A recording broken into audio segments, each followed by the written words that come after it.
Dana White thinks the PFL are fools for offering Francis Ngannou a truckload of cash for so little in return.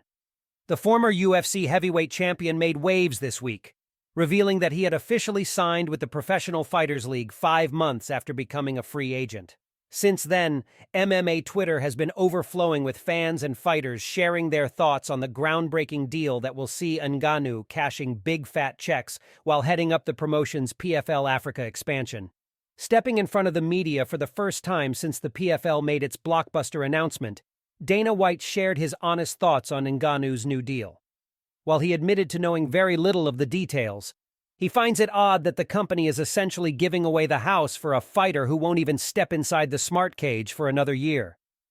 Based on what I know about the deal, which is not much, it makes no sense to me, White said at the UFC Vegas 73 post-fight press event. You're going to pay a guy not to fight for a year and it's already been like 18 months. He's fought 3 times in the last 3 years. Dana White also stopped just short of suggesting that Francis Ngannou jumped ship because he's afraid to fight Jon Jones, but he does believe the Predator has no interest in taking risks that could potentially hurt his earning potential. The day that we released him, I knew exactly what was going to happen. Francis wants to take 0 risks, White continued. Doesn't want to take any chances, and he obviously didn't want to take a chance against Jon Jones, and after we saw what happened with Cyril Gane, I don't blame him. I think the outcome would have been exactly the same, and I'm sure most of you do, and I think Francis does too. And the media makes it sound like I'm saying that he's afraid of him. I don't think that he's afraid of anybody. It's just that he doesn't want to take any risk. Before Francis Ngannou steps inside the smart cage in 2024, he will attempt to cash in on a big-money boxing match. Names like Tyson Fury and Deontay Wilder have been thrown around for months, but Dana White was a little skeptical as to whether Ngannou is a big enough name to lure the attention of a top-ranked boxer. PFL's going to pay this guy to train for a boxing match that may not even happen, and that they might not even be involved in. How does that make any sense? Francis could have done a deal here. Hunter threw the kitchen sink at that guy.